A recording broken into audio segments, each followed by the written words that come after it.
welcome to another episode of Coffee with Kory. I'm Kory, I've got my coffee, ready to talk about coffee, writing, and books today. Okay, but first, coffee. I have this new obsession where I've been trying to make all of my holiday favorite beverages at home because A, it's less expensive, and B, I feel like I can use better ingredients than I would get if I just went through a coffee drive-through someplace. And don't get me wrong, I still totally will go out and splurge and get that creme brulee latte from Starbucks or whatever I'm craving that day, but I just am trying to not make it a regular thing, and when I'm craving something that's kind of more on the chocolatey, pepperminty side, to just make it at home. So that's what I was craving this morning. So I made a peppermint mocha. It's a homemade one. So I'm going to tell you what's in it. Again, this video is not sponsored by Four Sigmatic. If they ever wanted to sponsor me, that would be amazing because it would save me a lot of money on my coffee budget, but they don't. You can see it's still kind of steamy, so I'm trying to not spill hot coffee all over myself and my bed, which is a regular occurrence actually because, you know, bed is comfy and I want coffee in bed and it happens. Okay, but anyways, so to make this peppermint mocha, I took Four Sigmatic's mocha mix that they have, and it doesn't have any like artificial sweeteners or anything like that in it. My coffee has dog hair in it, dog mom problems. Okay, so I used Four Sigmatic's mushroom mocha mix that they make. It's so good, and it has real cocoa in it, so it gives it that kind of chocolatey taste to it.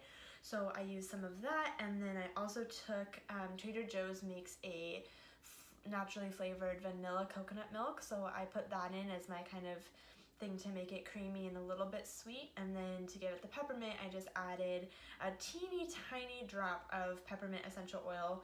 I get all of my oils from Young Living, so they're high enough quality that I can ingest them and feel safe about it. So that's what I used, and peppermint is so strong it only takes like the tiniest little teeny itty bitty drop. But I'll post the recipe in the description box below, so if you want to save it and try it at home yourself, you totally can. So good. Okay, I wanted to continue off of what we talked about last week, which was National Novel Writing Month.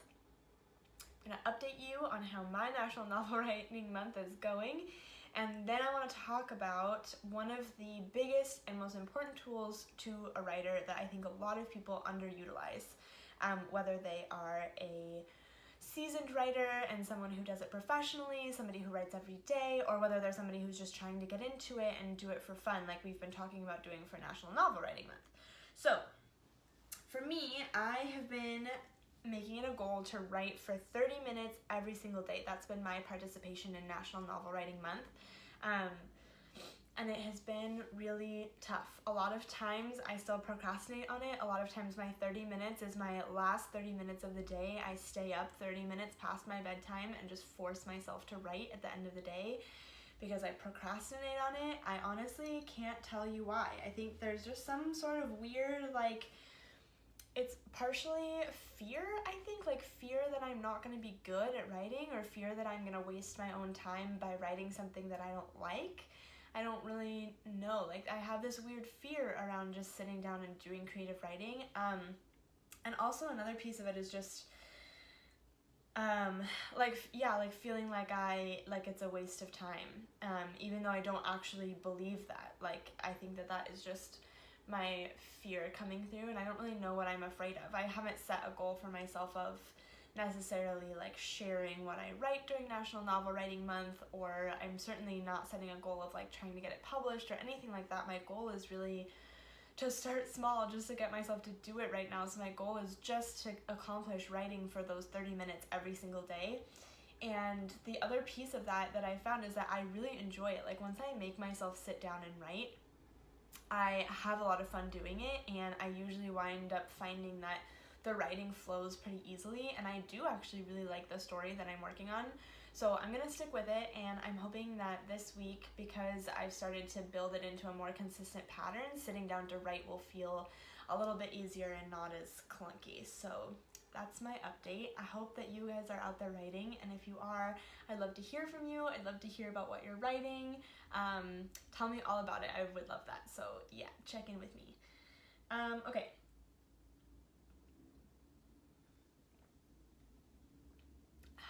Needed some coffee. Okay, so next I want to chat about a really powerful tool that I think a lot of writers and editors underutilize, and that tool is reading aloud. I know a lot of us don't like to read aloud because it makes us feel silly, which I understand from an intellectual perspective, but realistically, reading aloud is what we want our readers to do, especially in creative writing. Like, that's what we want somebody to be doing, essentially, is to be feeling what we are trying to portray when we're putting words down on a page. And that also goes for professional writing as well. So if you're writing an email, a lot of times we write emails and they sound fine in our head, and then when you read them out loud, you can read how there are certain words or places where the inflection isn't very clear, and could leave somebody misinterpreting your tone and feeling like you're being short or rude, etc.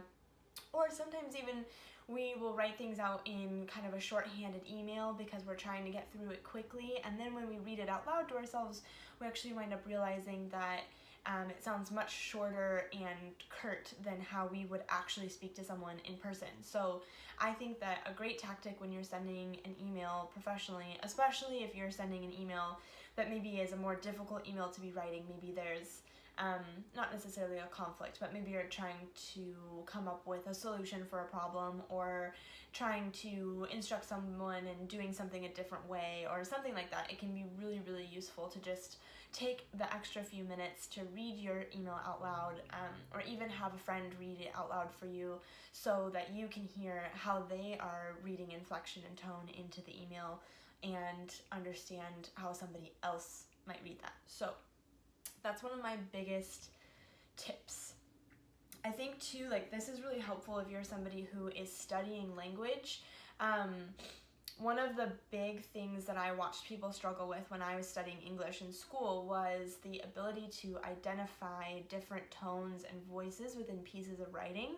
A lot of times you're asked to do an analysis on a writer's tone and their voice and things like that, and a lot of people struggle with that, and I think it's because we are not really taught how to read aloud as part of our education. Like, when we learn how to read and write in school, we're always just taught how to read quietly to ourselves, and once we've progressed past the point of being able to read aloud enough so that whoever's teaching us to read knows that we can understand what it is we're reading, we're really not asked to do it any further beyond that point. And I remember at one point in one of my high school classes, we were studying Shakespeare, and our teacher asked us to read it aloud, and it broke my heart, that class did, because people were sitting there reading some of Shakespeare's most eloquent sonnets aloud, and you could just tell by the way that they were reading it that they weren't actually ingesting the feeling and emotion of that writing, because they were struggling so much just with the ability to read it aloud. Like, it was such a foreign concept to have to connect their voice and their mouth to the words that they were reading in their head, that they weren't actually being able to, like, translate that into one eloquent reading of Shakespeare.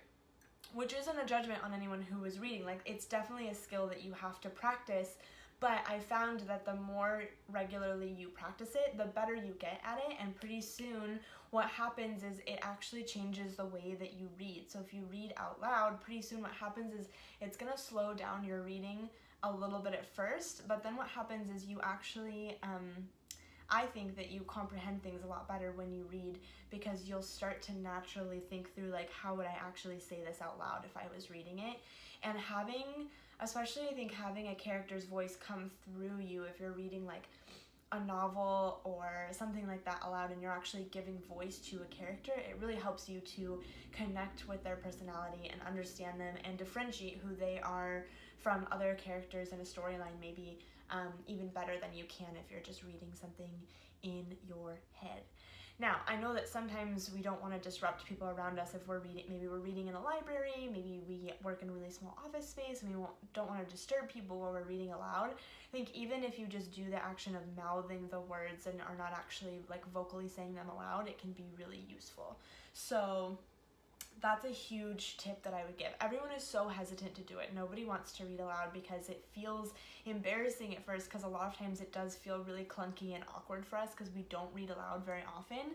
So especially if you're somebody who really wants to do a lot more reading and writing, or if you really want to improve your ability to write thoughtful emails and things like that, I would make it a regular practice to read out loud.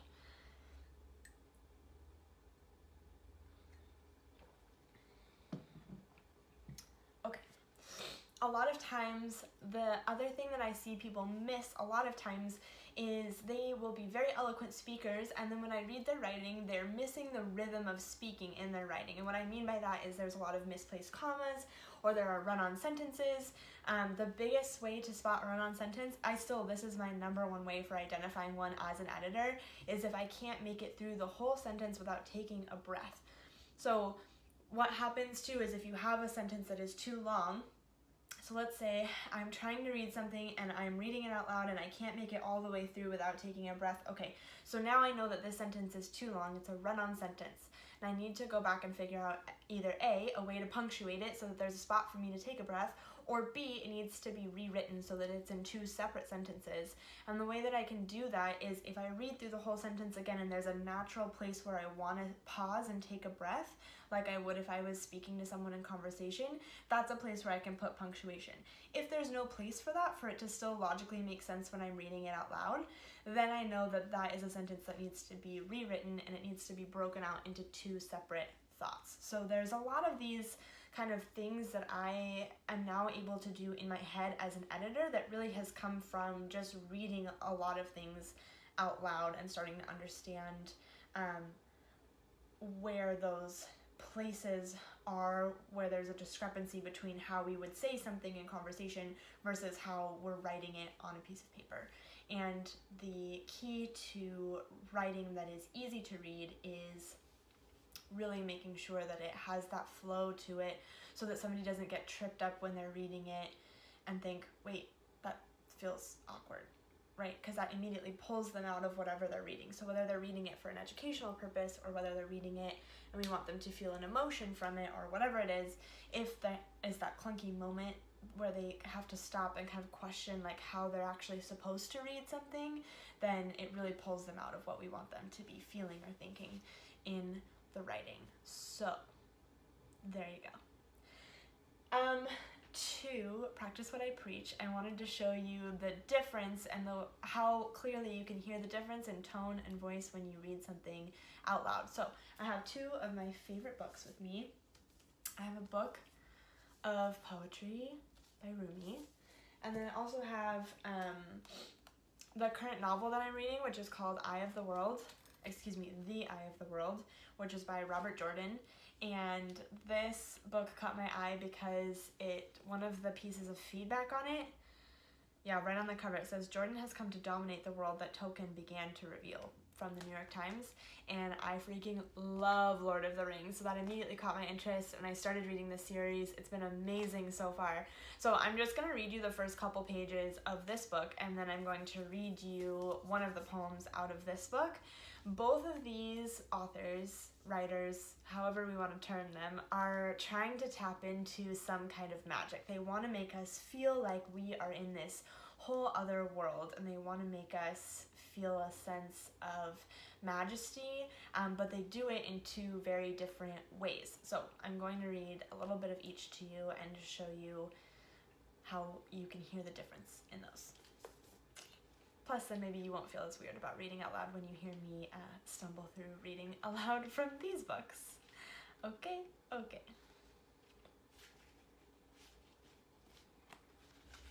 All right, chapter 1, An Empty Road. The wheel of time turns and ages come and pass, leaving memories that become legend. Legend fades to myth, and even myth is long forgotten when the age that gave it birth comes again. In one age, called the Third Age by some, an age yet to come, an age long past, a wind rose in the mountains of mist. The wind was not the beginning. There are neither beginnings nor endings to the turning of the wheel of time, but it was a beginning. Born below the ever cloud-capped peaks that gave the mountains their name, the wind blew east out across the sandhills, once the shore of a great ocean before the breaking of the world. Down it flailed into the two rivers, into the tangled forest called the Westwood, and beat at two men walking with a cart and horse down the rock-strewn track called the Kory road. For all that spring should have come a good month since, the wind carried an icy chill as if it would rather bear snow. Gus plastered Rand Althor's cloak to his back, whipped the earth-colored wool round his legs, then streamed it out behind him. He wished his coat were heavier, or that he had worn an extra shirt. Half the time, when he tried to tug the cloak back around him, it caught on the quiver swinging at his hip. Trying to hold the cloak one-handed did not do much good anyway. He had his bow in the other, an arrow nocked and ready to draw. As a particularly strong blast tugged the cloak out of his hand, he glanced at his father over the back of the shaggy brown mare. He felt a little foolish about wanting to reassure himself that Tam was still there, but it was that kind of day. The wind howled when it rose, but aside from that, quiet lay heavy on the land. The soft creak of the axles sounded loud by comparison. No birds sang in the forest, no squirrels chittered from a branch. Not that he expected them, really, not this spring. Only trees that kept leaf or needle through the winter had any green about them. Snarls of last year's brambles spread brown webs over stone outcrops under the trees. Nettles numbered most among the few weeds. The rest were the sorts with sharp burrs or thorns, or stinkweed which left a rank smell on the unwary boot that crushed it. Scattered white patches of snow still dotted the ground where tight clumps of trees kept deep shade. Where sunlight did reach, it held neither strength nor warmth. The pale sun sat above the trees to the east, but its light was crisply dark, as if mixed with shadow. It was an awkward morning, made for unpleasant thoughts. Without thinking, he touched the knock of the arrow. It was ready to draw to his cheek in one smooth movement, the way Tam had taught him. Winter had been bad enough on the farms, worse than even the oldest folk remembered, but it must have been harsher still in the mountains, if the number of wolves driven down into the two rivers was any guide. Wolves raided the sheep pens and chewed their way into barns to get the cattle and horses. Bears had been after the sheep, too, where a bear had not been seen in years. It was no longer safe to be out after dark. Men were the prey as often as sheep, and the sun did not always have to be down. Tam was taking steady strides on the other side of Bela, using his spear as a walking staff, ignoring the wind that made his brown cloak flap like a banner. Now and again he touched the mare's flank lightly to remind her to keep moving. With his thick chest and broad face, he was a pillar of reality that morning, like a stone in the middle of a drifting dream. His sun-roughened cheeks might be lined and his hair have only a sprinkling of black among the gray, but there was a solidness to him as though a flood could wash around him without uprooting his feet. Okay, so kind of a dark, misty, very cold magic going on there, and it's going to be different from the type of magic that you hear from Rumi.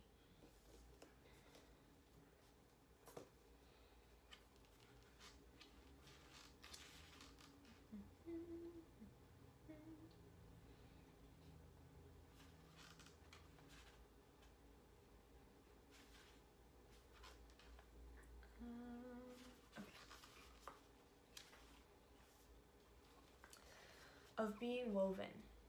The way is full of genuine sacrifice. The thickets blocking the path are anything that keeps you from that, any fear that you may be broken to bits like a glass bottle. This road demands courage and stamina, yet it's full of footprints. Who are these companions? They are rungs in your ladder. Use them. With company you quicken your ascent. You may be happy enough going along, but with others you'll get farther and faster. Someone who goes cheerfully by himself to the customs house to pay his traveler's tax will go even more lightheartedly when friends are with him. Every prophet sought out companions. A wall standing alone is useless, but put 3 or 4 walls together and they'll support a roof and keep the grain dry and safe. When ink joins with a pen, when the blank paper can say something, then the blank paper can say something. Rushes and reeds must be woven to be useful as a net. If they weren't interlaced, the wind would blow them away. Like that, God paired up creatures and gave them friendship. This is how the fowler and the bird were arguing about Hermetic living and Islam. It's a prolonged debate. Hussam shorten their controversy, make the Mathnawi more limble and less lumbering. Agile sounds are more appealing to the heart's ear. Clothes abandoned on the shore. Your body is here with us, but your heart is in the meadow. You travel with the hunters, though you yourself are what they hunt. Like a reed flute, you are encased by your body, with a restless, breathy sound inside. You are a diver. Your body is just clothing left at the shore. You are a fish whose way is through water. In this sea there are many bright veins, and some that are dark. The heart receives its light from those bright veins. If you lift your wing, I can show them to you. You are hidden like the blood within, and you are shy to the touch. Those same veins sing a melancholy tune in the sweet stringed lute, music from a shoreless sea whose waves roar out infinity. Okay, so very different tone, very different approach to creating that type of smoothness and kind of mystical writing. But it was so much easier, at least for me, it's so much easier to hear when I read something out loud, especially if it's something that is poetic or something like the first few pages of a novel where you're really trying to draw a reader in and capture them in a short period of time. It's easy to hear whether or not the flow is there to make that happen if you're reading something out loud. So that's my tip for you today. I hope it was helpful. I hope that you guys are writing, and if you are writing, I hope that you're not too hard on yourself. If you take the time to read something out loud that you have written, just be aware of the fact that that is a tool to help you improve your writing. It doesn't mean that it's bad if it sounds completely different from what you were expecting it to when you read it out loud. That's part of the point of reading it out loud. And don't forget to phone a friend if you need somebody to help you with reading out loud. I think that that's a great technique to help with your writing. So yeah, I will put the recipe for this delicious coffee elixir down in my description below. Please reach out to me if you want somebody to read your writing, or if you just want to chat about books and writing and all those fun things. I always love to talk to people about that kind of stuff.